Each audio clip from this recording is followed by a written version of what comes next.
Federico de Montalvo. Muchas gracias por estar este rato con nosotros en la Mirada Sisa. Y me vas a permitir que haga un resumen de tu extenso currículum, que es muy extenso y muy brillante. Eres en este momento el vicerrector de Relaciones Institucionales y secretario general de la Universidad de Comillas, que nos acoge en esta magnífica sala magna, la llamáis, ¿no? Y bueno, pues estamos encantados de compartir este rato contigo. Como he dicho, eres vicerrector de Relaciones Institucionales, eres también profesor de Derecho Constitucional de esta universidad, pero hoy estamos hablando en tu calidad de estudioso de la bioética, de experto en bioética y de presidente del Comité de Bioética de España desde el 2019, si me equivoco en alguna fecha por favor me corriges, pero previamente ya había sido durante bastante tiempo, bastantes años, vicepresidente. También eres miembro del Comité Internacional de Bioética de la UNESCO. Si te parece, desde esta condición de experto, de estudioso en bioética, una disciplina que nos une a los dos, me gustaría que empezáramos a hablar sobre lo que ha puesto de manifiesto la pandemia, ¿no? La pandemia ha puesto de manifiesto la relevancia de esta disciplina, de la bioética. Yo creo que ha habido un antes y un después. La conoce ya más gente y me gustaría preguntarte en este punto, ¿qué te gustaría, cómo te gustaría que la bioética estuviera presente en la toma de decisiones en general en materia de salud? O sea, yo creo que la bioética antes de la pandemia era un área de conocimiento que nos interesaba a los que trabajábamos de diferentes maneras en ese campo, desde diferentes perfiles profesionales, porque yo no soy bioeticista, soy jurista, pero es verdad que a la bioética llegamos de diferentes sitios, es lo que le da riqueza a la bioética.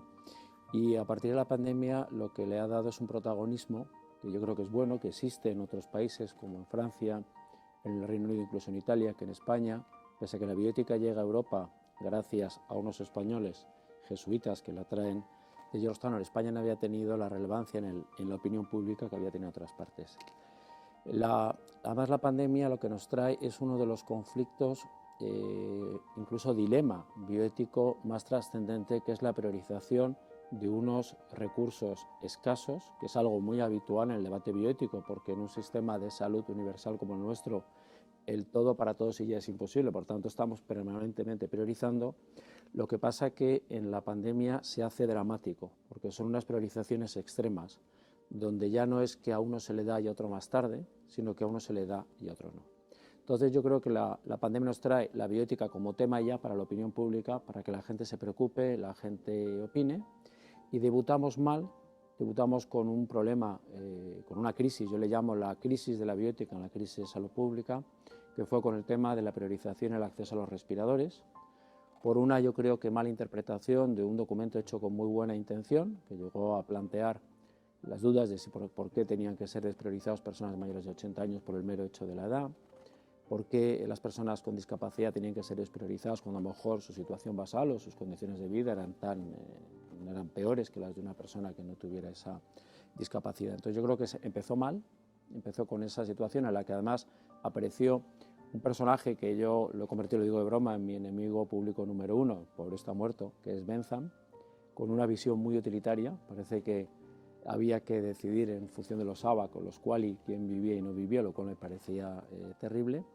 pero luego mejoró, porque cuando llegamos al segundo gran problema, que fue no la priorización de respiradores, primer gran problema, segundo, priorización de las vacunas, ahí desde el principio se llamó la bioética para que participara, para que opinara, para que orientara esa priorización de vacunas, y la bioética tuvo una palabra y se tomaron decisiones no solo a la base del mayor beneficio para el mayor número de personas, no hubiéramos vacunado a los mayores en residencia, hubieran muerto miles de mayores en residencia, sino que decidimos que sobre todo era la dignidad y la protección de los más vulnerables.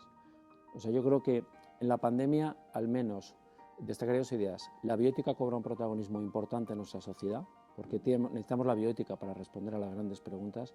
Y segundo, hemos aprendido que la bioética nos exige olvidarnos de una visión utilitarista, que es complementaria, es necesaria, pero no es la única ni la más importante, y poner al ser humano en el centro, sobre todo las personas más vulnerables. Efectivamente, la bioética se ha hecho visible y necesaria. Y has comentado también un elemento, a mi criterio, muy importante, y es que la bioética, las deliberaciones éticas sí que estaban presentes en la práctica clínica, pero hemos dado el salto a que estén presentes en las decisiones de salud pública, cosa que no era ni mucho menos habitual. Sí, siempre se ha dicho que la salud pública, sobre todo con los grandes cambios en la medicina asistencial, principios del siglo XX, la salud pública, y lo digo metafóricamente con todo respeto, es como la hermana pobre de la medicina, pero es que es también la hermana pobre de la bioética y la hermana pobre del derecho sanitario. De hecho, yo empecé a escribir sobre salud pública desde el punto de vista jurídico hace bastantes años, por dos motivos, además que han cobrado relevancia ahora durante la pandemia casualmente. Me parecía insólito que una de las herramientas de salud más importantes de la historia de la humanidad, que junto a la potabilización del agua fueran las vacunas, fuera la que más se ponía en duda.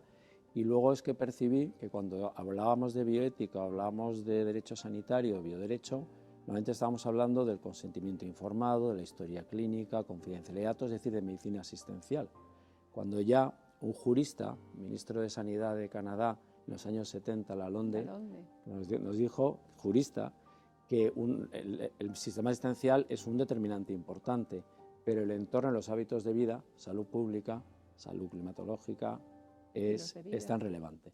Entonces, a mí me parece interesante que esta pandemia lo que nos vuelve, y a ver si ese legado queda, a traer que la salud no solo se gana y se pierde en lo asistencial, que es donde hemos puesto prácticamente el esfuerzo, solo el esfuerzo, sino también en otros ámbitos como son los hábitos de vida, un entorno saludable. Por lo tanto, yo creo que eso ha sido también lo interesante de la pandemia, que nos permite crear un cuerpo de debate, de liberación, de propuesta de soluciones en un campo tan complicado como el de la salud pública, que hay que recordar que la salud pública, como gran problema ético y jurídico, es que enfrenta dos perspectivas, que son la del individuo, su interés individual, y el interés colectivo. En muchos ámbitos de la bioética y del derecho sanitario no estamos hablando de ese conflicto, hablamos del individuo solo.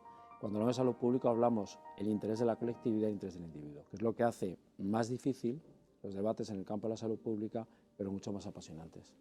Pero además la salud pública entendida, a ver qué te parece, Federico, entendida en términos globales.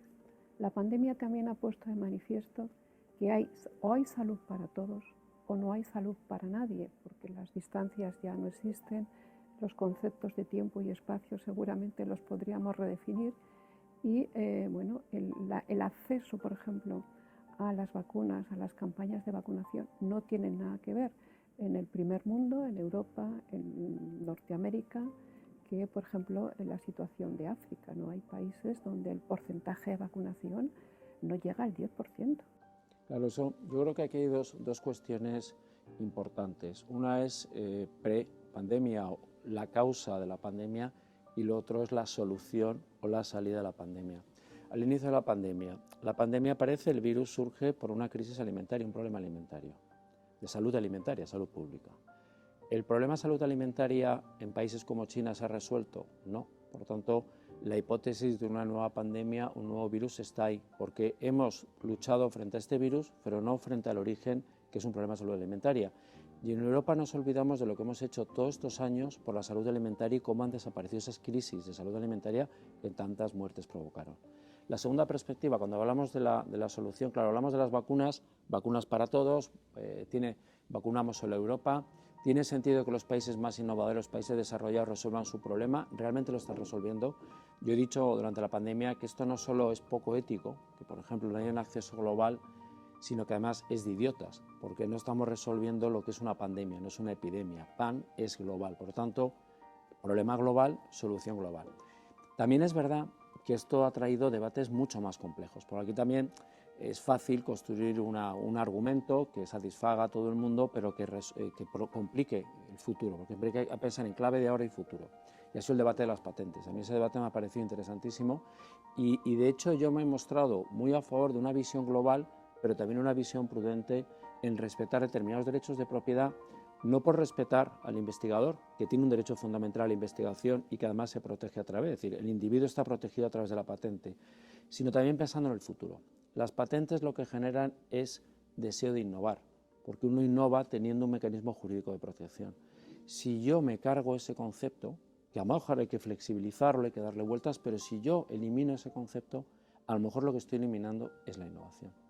Y lo que ha demostrado esta pandemia es que cuando a nuestra ciencia se le permite hacer cosas, se le da tiempo y se le da medios, fundamentalmente económicos y personales, nuestra ciencia y nuestros científicos son capaces de resolverlo todo, casi todo, y en poco tiempo. Pues vamos a hablar de las lecciones, ¿no? En tres grandes grupos. ¿Qué hemos aprendido? Si es que hemos aprendido algo, porque tenemos una gran capacidad para olvidar. ¿Qué hemos aprendido? ¿Qué se nos ha olvidado? Ya se nos ha olvidado. Y a tu criterio, ¿qué no deberíamos olvidar nunca? O sea, yo creo que para mí la palabra o las palabras centrales que resumirían los tres es el cuidado de nuestros mayores. Es decir, uno de los éxitos, como decía antes, de la Estrategia Nacional para la Vacunación frente a la COVID fue vacunar a los mayores en residencia, porque esta sociedad no hubiera sido feliz, por mucho que hubiéramos seguido un criterio utilitarista benzaniano, permitiendo que hubieran vuelto a morir miles de personas. Eso ayer me lo relataba un conocido hematólogo, es decir, yo ver morir a ancianos en sillas en urgencias de mi hospital es posiblemente la experiencia más dramática que he tenido en mi vida como médico. Entonces yo creo que lo que hemos aprendido es el cuidado de los vulnerables. Hemos aprendido que estos tiempos son de incertidumbre, con carácter general, y que tenemos que acostumbrarnos a vivir en la incertidumbre, que las soluciones indiscutibles ya no existen. Es un tiempo de incertidumbre y eso exige formas más flexibles de solución de problemas, mayor confianza en los jueces, mayor confianza en la autoridad. Por lo tanto, son muchas lecciones que quedarán y la importancia de la salud pública, como comentaba antes. Siempre pensamos y a nuestros políticos les exigimos mucha medicina asistencial, corto plazo, y menos salud pública, largo plazo. ¿Qué quedará? Pues yo soy un pesimista optimista.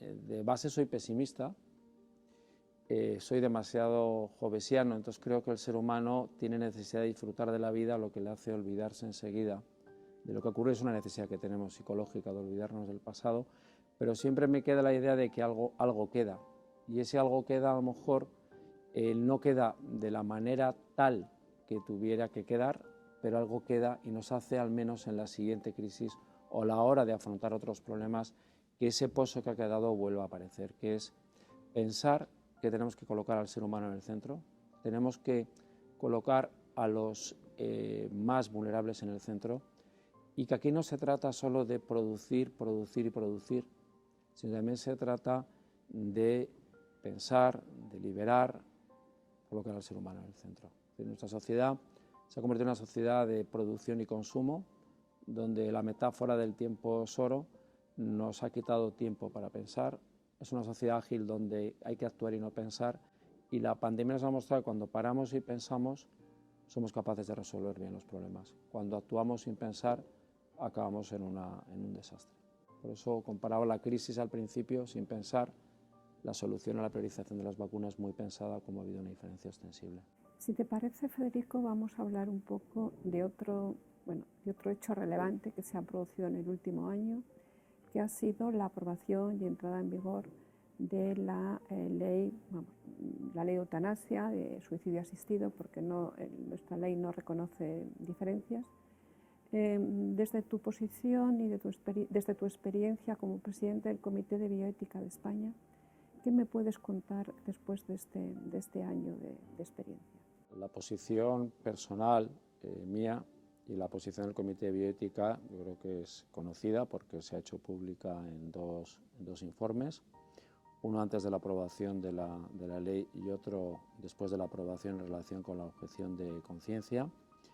En esos informes ya advertíamos de que uno de los problemas que tenía la ley, aparte de que siendo una ley con determinadas garantías, había algunas garantías que se podían diluir fácilmente en la práctica, es decir, había garantías formales en el papel, pero que era fácil que luego, por la forma en la que estaban descritas y construidas, acabaran no aplicándose, y es muy importante que esta sea una ley con garantías, sobre todo la garantía de una verdadera autonomía, pero también ahí planteamos el problema de que era una ley que tendría que haber nacido con la vocación, ya que una más no había sido prácticamente debatida ni deliberada. Es una ley, yo creo que la ley bioética con menos deliberación, lo cual es realmente paradójico. Yo decía de broma que era una ley deliberada porque parece que se hizo con nocturnidad y de noche a toda velocidad, pero sin deliberación, ¿no? Y planteamos ahí que era muy importante, dado cómo se había redactado y cómo se había elaborado, sin informes preceptivos, sin informes, porque no eran preceptivos en proposición, que al menos hubiera un mecanismo de evaluación. Es verdad que está previsto una serie de informes sobre lo que va ocurriendo año a año con la aplicación de la ley, pero tampoco esos informes sabemos cómo van a ser, habrá que ver el primer informe, porque para mí la clave es saber que se está aplicando bien la ley. Uno puede partir de una posición negativa hacia la ley, pero aspirar a que la ley por lo menos se aplique a aquellos a los que lo desean, en los que nadie les va a reprochar su decisión, pero que al menos se aplique a ellos. Cuando empiece a aplicarse a personas sin capacidad, a situaciones a las que no se han analizado las alternativas, situaciones en las que no sabemos si el individuo lo está pidiendo por una situación de determinado momento de presión familiar o presión social. Eso es lo importante, analizar cuáles son los casos. Yo simplemente cuento que en este tiempo, de este año de ley, yo siempre tenía la idea, digo, a ver, yo que vengo a defender una posición, a ver si tengo un caso próximo y todos mi opinión me lo derrumba pues la proximidad del caso. Y la verdad es que he tenido, por desgracia, un caso muy próximo, y la sensación que me ha dejado es todavía más agridulce que la que tenía antes. O sea, ha sido aún más doloroso de lo que yo pensaba que podía ser. Por tanto, mi visión ahora mismo es una visión muy poco optimista por la propia experiencia y por lo que yo había reflexionado previamente a la aprobación de la ley una vez aprobada, y espero que esa visión muy negativa o de poca expectativa, al menos el primer informe nos muestre pues que siendo algo que a muchos no nos gusta, al menos se está haciendo dentro de un marco de plenas garantías.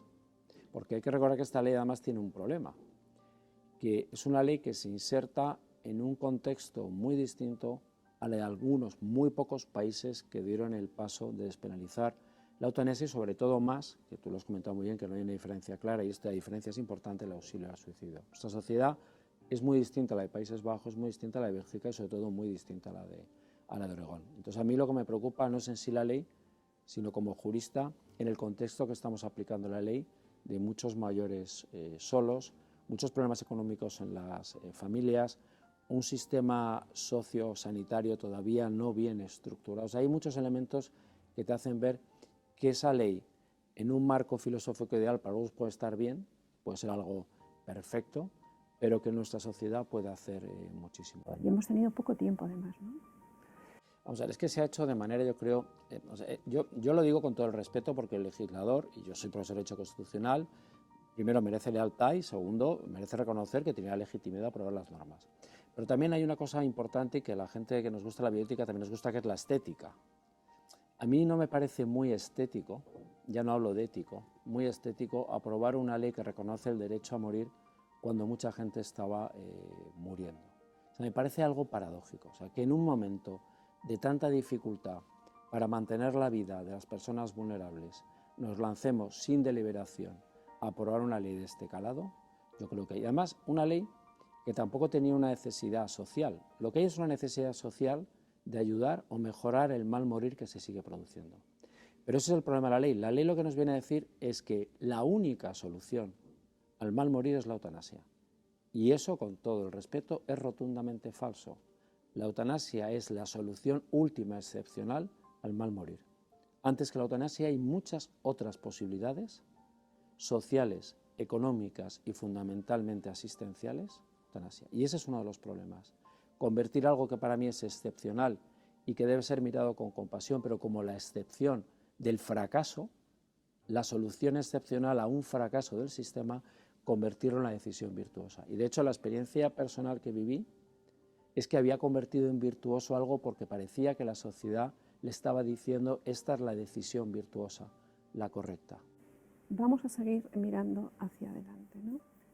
Desde tu criterio, que es un criterio muy autorizado, ¿qué otros dilemas bioéticos, qué otros dilemas éticos, a qué otros dilemas nos vamos a enfrentar en muy poquito tiempo? Ahora hay un dilema, sobre todo un debate importante que ya llevamos tiempo con él, que cobró muchísima fuerza justo antes de la pandemia, que la pandemia en cierto modo lo ha callado por los problemas que planteaba de tanto calado de bioéticos la pandemia, pero que también la pandemia le ha dado un impulso para que el debate ahora sea creciente, y es el tema de la edición genómica. Para mí, el gran cambio que se ha producido, uno de los grandes cambios, y casi uno de los mayores, el mayor, en la historia de la humanidad, y no estoy haciendo una valoración, estoy haciendo una descripción, viene de la mano. Todo el mundo habla del Big Data, inteligencia artificial y cómo nos va a alterar nuestra naturaleza. Para mí el gran cambio viene de la reproducción humana asistida, en el sentido de que cuando colocamos el genoma, colocamos al embrión en un laboratorio y podemos trabajar con él, estamos hablando de la posibilidad de alterar la naturaleza humana de una manera muy superior a la que produce cualquier elemento tecnológico. Para mí la biotecnología es el hecho más disruptor, y hablo con una palabra disrupción neutra, porque el ser humano es naturalmente disruptor. No hablo de la disrupción como algo negativo, sino como un fenómeno que puede ser positivo o negativo. Yo creo que es el elemento o el hecho más disruptor de la historia. Y ahora mismo la biotecnología, la edición genómica, la posibilidad de curar en la base del embrión, en la base del genoma, enfermedades, prevenirlas, el debate sobre el mejoramiento. Aceptamos muy bien usar, por ejemplo, CRISPR-Cas9 cuando sea suficientemente seguro para prevenir o curar enfermedades, pero para mejorar. Ahí nos genera un recelo. Claro, y la pregunta es, ¿pero podemos distinguir entre curar o mejorar? Cuando un científico en Hong Kong usa CRISPR-Cas en los embriones de unas gemelas para hacerlas inmunoresistentes al virus del VIH, estamos hablando de prevención, curación, mejora. Por tanto, yo creo que la pandemia nos ha traído una serie de cuestiones importantes que deben quedar, porque en el futuro esas cuestiones están. Hemos hablado de salud alimentaria, salud global, medicinas para todos, pero ahí había un debate previo que ahora volverá a cobrar fuerza, porque es indispensable y porque las vacunas de ARN mensajero también han dado un impulso a toda esa biotecnología, que es qué hacemos con esas biotecnologías, hasta dónde llegamos. Porque la gran pregunta, yo creo que a veces siempre es la que formulamos como principal, para mí es la menos relevante. Lo importante no es decir qué podemos hacer, qué nos permite la ciencia hacer. No, para mí lo importante es preguntarnos qué queremos hacer y qué debemos hacer.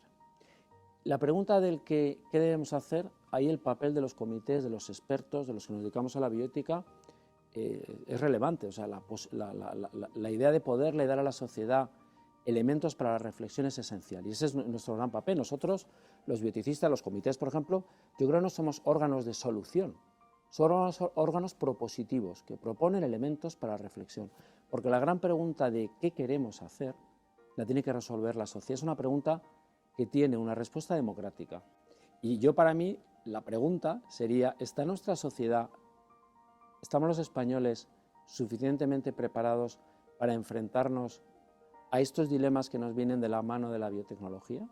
Francia, antes de la pandemia, ellos declararon los estados generales de la bioética porque tienen una ley que les obliga a reevaluar las leyes bioéticas de acuerdo con los nuevos avances y contestar esa pregunta de qué queremos hacer. Francia, antes de la pandemia, declaró los estados generales de la bioética durante 2 años. La sociedad francesa estuvo debatiendo. La sociedad francesa se enriqueció, se interesó por la bioética antes de la pandemia. A mí eso es lo que me gustaría que existiera en España, porque hay que recordar que yo creo que era Sócrates que lo decía. La ética no es ser buenos, que a veces confundimos. La ética es disponer de una serie de herramientas para la reflexión y la toma, y esas herramientas se aprenden estudiando, reflexionando, practicando. No es buenismo, no es buenismo, y eso también lo dice muy bien una extraordinaria autora, que es Adela Cortina. Ser éticos no ser buenos. De hecho, la compasión por exceso puede ser mala, porque pueden encontrar el principio de justicia, que es clave en materia bioética. Por tanto, uno de mis deseos sería que hubiera bioética para todos, que la bioética llegara a todas partes, para que la sociedad estuviera mínimamente preparada para el gran reto, que es decir, qué queremos hacer con lo que nos viene. Porque lo que nos viene, y la pandemia le ha dado un impulso enorme, es un mundo de muchísimas posibilidades, en la lucha contra las enfermedades, en la prevención, pero también de muchísimas incertidumbres, y que pone en la frontera la naturaleza del ser humano. Y eso yo creo que es lo que tenemos que empezar a debatir. Muy bien, yo te quiero plantear una cuestión y tengo mucho interés en conocer tu opinión. Está documentado, hay trabajos muy importantes donde se reconoce un sesgo de género en el ejercicio de la medicina. Bueno, parece ser que no se trata igual a los hombres que a las mujeres, que las sospechas diagnósticas no se trabajan de la misma manera cuando nos tenemos que atender a una mujer o cuando tenemos que atender a un hombre. La sociedad ha evolucionado mucho, la posición y el papel de la mujer es creciente, afortunadamente creciente. ¿Qué puede aportar la bioética en esta cuestión en concreto? Yo creo que la llegada de la mujer, digamos de manera ya muy generalizada, con unos porcentajes en las facultades de medicina, en las facultades de enfermería y fisioterapia, la llegada de la mujer de manera masiva, yo creo que aporta sobre todo algo que ya se ha comentado por muchísimos autores, que es el tema de los cuidados y el tema de la humanización. Con esto no estoy diciendo que el hombre sea incapaz de cuidar, pero es verdad que el hombre tradicionalmente, desde un punto de vista cultural, educacional, e incluso, y esto a veces puede sonar como poco correcto, a veces incluso biológico, pues el cuidado ha sido algo que se ha despreciado. Y la medicina tiene una parte sustancial de cuidados. Yo creo que el fin de la medicina no es curar, es curar cuidando. Porque hay algo, a mí lo más apasionante para mí que tiene la medicina es, y por eso a mí siempre me ha parecido algo, es un mundo que sin ser médico, siendo jurista, me he querido dedicar. Lo más apasionante para mí de la medicina es que, por un lado, el concepto de placebo. A mí me parece increíble que cuando estamos hablando de que el ser humano no tiene ningún tipo de don, de dignidad, somos un hecho biológico más, no hay nada, resulta que todo medicamento para ser, o la mayoría para ser aprobado, hay que compararlo con placebo. O sea, que tengamos esa capacidad, es decir, un robot tiene capacidad de autocurarse. Nosotros somos capaces de hacernos mucho daño, nocebo, y de curarnos. Eso me parece apasionante. Y otra cosa que me parece apasionante de la medicina es que el ser humano es capaz de explicar de manera detallada y perfecta su entorno, pero no a sí mismo. De todas las ciencias que supuestamente tuvieran que ser exactas, la más inexacta es la medicina. O sea, que yo soy capaz de explicar el cosmos, lo que está muy lejos, pero en cambio el ser humano me sigue planteando el cerebro, el propio corazón, el estómago, que es el gran desconocido, muchísimas dudas. La propia investigación de base, cuando se traslada al ser humano, nos plantea muchas veces fracasos inesperados. Para mí esa es la magia, y no estoy hablando, esto no es un discurso religioso, lo hablo desde un plano secular, de lo apasionante que es el ser humano cuando lo colocamos en el mundo de la medicina. O sea, a mí eso es lo que me parece interesante. Yo creo que las mujeres, al traer los cuidados, están aportando esa parte, darnos cuenta que curar es algo más. Por eso yo digo que es algo, y eso no está ocurriendo solo en la medicina, es decir, la llegada, por ejemplo, de la mujer a la justicia le está dando una visión a la justicia distinta. Y además parto, y esto yo también sé que es poco apropiado decirlo, que la mujer es bastante más inteligente que el hombre. El hombre es mucho más zafio y muchísimo más... El hombre nos quedamos, los matices los perdemos, ¿no? Y yo creo que la mujer va a aportar y está aportando esos matices, ese cuidado, esa proximidad. Porque además hay que recordar que uno de los grandes retos que tiene la medicina con carácter general, los estudios de medicina y la práctica, es la humanización. La tecnología puede hacer perder la humanización y esperemos que el hombre como médico, la mujer como médico, y los géneros que pueden existir al margen, pues se den cuenta que lo importante no es la medicina, sino a quién va aplicada la medicina, que es el ser humano. Federico, esto me da pie a recordar que nosotros, la Fundación Assisa, creamos ya hace un tiempo una cátedra de medicina humanitaria y recientemente, en plena pandemia, una cátedra de humanización de la asistencia. Porque sí que es cierto que es necesario recordar a qué nos dedicamos, ¿no? Y no nos dedicamos a tratar enfermedades, nos dedicamos a tratar pacientes. No existen enfermedades, existen enfermos. La pandemia es que nos trae además todo el desarrollo de las nuevas tecnologías aplicadas en el ámbito asistencial, como puede ser la telemedicina, que es antiquísima, que viene, telemedicina se inicia con la NASA, con los viajes de los astronautas y la necesidad de una asistencia, y en España la tenemos desde hace décadas, con los que era el Instituto Social de la Marina y toda la prestación, claro, toda la prestación de servicios sanitarios a la flota pesquera, por lo tanto no es algo nuevo, pero es verdad que la pandemia ha impulsado la digitalización de la medicina asistencial y la telemedicina, y eso nos trae un reto también, un nuevo reto de humanización, es decir, porque al final un médico obviamente tiene que mirar una prueba radiológica, pero un médico que mira pruebas radiológicas y no mira al paciente sabrá mucho de los signos, pero para el proceso diagnóstico tan importantes son los síntomas. Entonces, yo creo que la humanización significa, por un lado, darse cuenta de los síntomas, hablar, sentarse, escuchar, eso es humanizar, y luego olvidarnos de la idea, que yo es una de las palabras que odio, y lo he intentado en todos los documentos de trabajo que hemos hecho en grupos multidisciplinares sobre diferentes patologías, tratamientos, siempre he pedido eliminarlo, que es la palabra empoderamiento. El paciente no quiere que le empoderen, el paciente quiere que le cuiden y le escuchen. La gran pregunta que el paciente quiere hacer y no se atreve a veces a hacer, y sobre todo quiere que le respondan, y eso yo creo que los médicos tienen que darse cuenta que esa es la gran pregunta, porque esa es la expresión de que no existen enfermedades, existen pacientes. ¿Qué haría usted, doctor, en mi caso? A mí es la gran pregunta, y eso es humanizar la medicina. O sea, un paciente no es un ser autónomo al cual hay que decirle usted puede hacer A o B y usted decide, no. Puede hacer A o B, pero yo en su caso, después de haber conversado con usted, pero usted decide, a lo mejor es A. Eso es lo que quiere, eso es lo que hacemos los profesores con los alumnos. Y eso es lo que en ocasiones uno cree que por mala interpretación del principio de autonomía, de los principios éticos, y sobre todo por un exceso de pensar que en la tecnología y no el ser humano está la solución, pues nos olvidamos. Has mencionado, ya estamos acabando, has mencionado en una de tus respuestas la inteligencia artificial, ¿no? Parece que la inteligencia artificial va a ser la panacea de no sé cuantísimos problemas, un gran avance, pero también nos vamos a tener que enfrentar a grandes retos. Y uno de ellos es que la inteligencia artificial puede perpetuar errores, y de hecho ya hay trabajos que así lo avalan en ayudas municipales, en fin, tanto en Australia como en Estados Unidos, y por tanto también puede perpetuar errores éticos de gran calado.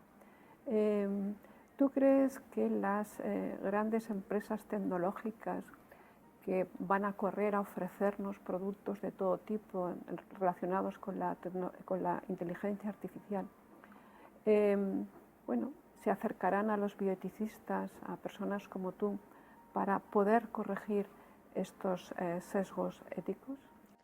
Yo creo que realmente el Big Data, la inteligencia artificial y sobre todo lo que es el uso secundario, la explotación secundaria de datos de salud, ahora mismo es ya y va a ser cada vez más una de las principales herramientas de mejora y de protección de la salud de los individuos. Yo creo que lo que nos puede ofrecer es muchísimo. Pero aquí hay dos cuestiones importantes a tener en cuenta. Una, que hay dos palabras que se parecen mucho, pero desde el punto de vista de esa explotación masiva de datos son muy importantes la diferencia, que son casualidad y causalidad. No es lo mismo que hay una correlación casual que una correlación causal. Y en medicina lo que nos importa es lo causal. Por lo tanto, tenemos que tener mucho cuidado con las correlaciones, porque también hay correlaciones que establecen, y hay un trabajo muy divertido sobre causalidades espurias, que dice que hay una causalidad exacta, que es una causalidad espuria, entre el consumo de mozzarella en un estado de Estados Unidos y el número de divorcios, como cuanto más mozzarella se consume, más personas se divorcian, y sale perfecto. Esto en medicina es importante porque a veces las correlaciones espurias se producen, y eso puede determinar determinados sesgos o determinadas decisiones que perjudican al paciente. Por eso yo vengo defendiendo que uno de los elementos clave ahora en todo este debate desde el punto de vista ético y jurídico es lo que se llama la pseudonimización. Mantenemos la trazabilidad del dato para realmente reevaluar los resultados del Big Data y eliminar las casualidades o causalidades espurias, pero al mismo tiempo protegemos la confidencialidad del individuo. Y de hecho, a través de ese nuevo concepto, que para mí es el gran concepto de la pseudonimización, yo vengo sosteniendo algo que para algunos suena extremo, pero parece que la pandemia lo ha puesto también ahí como una de las cuestiones importantes a resolver, y el propio Comité de Bioética de España lo ha apoyado, que es que tenemos un deber ético de compartir datos. El dato ha dejado de ser mío en el sentido de que solo me interesa a mí, porque ahora mi dato puede curar a los demás. ¿Cómo yo puedo ser asistido por una sociedad, ser protegida mi salud y luego negarme a compartir el dato cuando existe un mecanismo que garantiza? Por eso yo defiendo ese deber moral. Y en un informe del comité lo decíamos sobre el uso secundario. Tenemos un deber moral de compartir, no una opción, no una recomendación viva, sino un verdadero deber moral de compartir. Pero aquí está uno de los principales problemas apuntados, el segundo que apuntaba. Tenemos un deber moral, pero ¿de qué datos y para quién y quiénes? Porque claro, en el mundo de la digitalización también ocurre algo como ocurrió en el mundo de la genética, que bajo la palabra digitalización nos llegan servicios de salud que no son verdaderos servicios de salud, que bajo la palabra salud se nos venden como servicios de salud determinados wearables, determinadas apps, que no quedan sujetos al mismo escrutinio y proceso de aprobación que los productos sanitarios, que es muy riguroso, y que su verificación o utilidad depende del éxito que tenga en el mercado, no de haberse sometido a ese procedimiento de escrutinio. Entonces, es lo mismo el dato que produce el sistema tradicional de la telemedicina, de la medicina en consulta, de las historias clínicas. ¿Es lo mismo el uso secundario de esos datos que el uso secundario de determinadas apps y wearables? Esa es una pregunta para mí importante.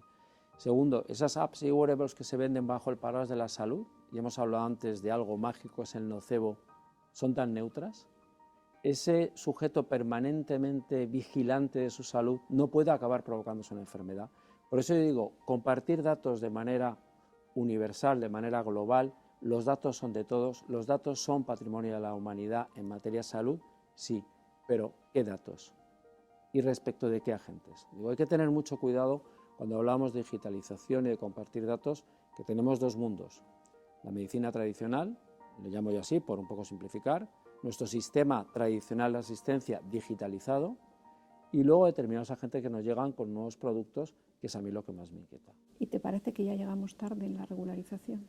Hombre, yo creo que empezamos a llegar tarde. De hecho, en el Comité de Bioética de España estamos trabajando, y se publicará, espero en breve, un informe. Estamos haciendo un informe sobre las cuestiones éticas que plantea la digitalización y en concreto la telemedicina.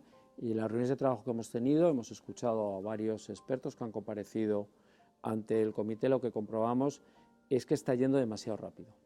O sea, yo creo que hay cosas que no nos estamos dando cuenta de lo que está ocurriendo, y no es tanto el regular, es también ir creando una cultura ética. O sea, tenemos que crear esa cultura ética, plantearnos los elementos para la toma de decisión ética y luego regular. Si pensamos que una ley va a resolver esto sin haber creado la cultura ética, no vamos a conseguir nada. Necesitamos las dos cosas. Es decir, tenemos un sistema, por usar un ejemplo, un sistema maravilloso de donación y trasplante de órganos, donde los ciudadanos hemos asumido que somos donantes universales, pero en cambio en materia de datos, que es tan más importante incluso, siendo muy importante los órganos, la vida que pueden salvar, el uso secundario de datos, tenemos que crear esa cultura.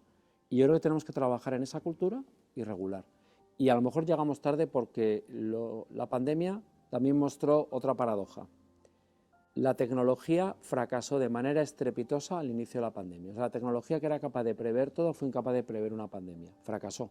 Ningún Big Data nos dijo lo que iba a ocurrir. Y cualquier paisano en un pueblo hubiera dicho China, Irán, Italia, lo siguiente España. Pues el Big Data no fue capaz de ver algo, una línea tan sencilla, ¿no? No fue capaz. Pero en cambio la tecnología luego ¿qué consiguió? que tuviéramos relaciones existenciales, mantener pues, el seguimiento de los crónicos, mantener la prescripción, mantener la atención, nos permitió eso. O sea, por eso digo fracasó, pero luego fue el éxito, y luego eso todo nos permitió mantener las relaciones personales. Es decir, y la actividad global. ¿no? Y comunicarnos con un familiar ingresado al que no podíamos ver, compartir un momento tan esencial como era a lo mejor el final de su vida, gracias a que había una tablet o un elemento de comunicación. Pero lo que ha hecho la pandemia es impulsar esa digitalización, y si antes parece que íbamos un poco despacio, los bioticistas y los juristas acompañando ese proceso, es que ahora la digitalización se ha puesto a correr y nosotros todavía seguimos un poco a marcha floja. Muy bien, pues aquí en la mirada Simsa siempre terminamos con una pregunta, y es si no te hemos preguntado algo que a ti te hubiera gustado que te preguntáramos, y bueno, pues esta es la ocasión de que nos digas lo que te parece más oportuno. Yo creo, María, que como le digo con toda sinceridad, sabes más de bioética que yo creo que has hecho las preguntas oportunas y que hemos dado elementos suficientes para que la gente que por interesarle este tipo de temas pues tenga aquí elementos para reflexionar. Yo lo que sí quería era agradeceros la invitación y sobre todo, con toda sinceridad, felicitaros por la iniciativa, porque lo he dicho a lo largo del diálogo que hemos tenido, que a mí me gustaría que la sociedad española siguiera, después de la pandemia, interesándose por la bioética, se siguiera formando, siguiera reflexionando, porque lo necesitamos para enfrentarnos a los nuevos retos que nos plantea, como decía, la biotecnología. Contestar a esa pregunta, que para mí es la gran pregunta, es de qué queremos, no qué podemos, sino qué queremos hacer. Es una pregunta, también señalaba, una pregunta esencialmente de base democrática, que no la resuelve un comité o la opinión de los bioticistas, sino que es la sociedad la que tiene.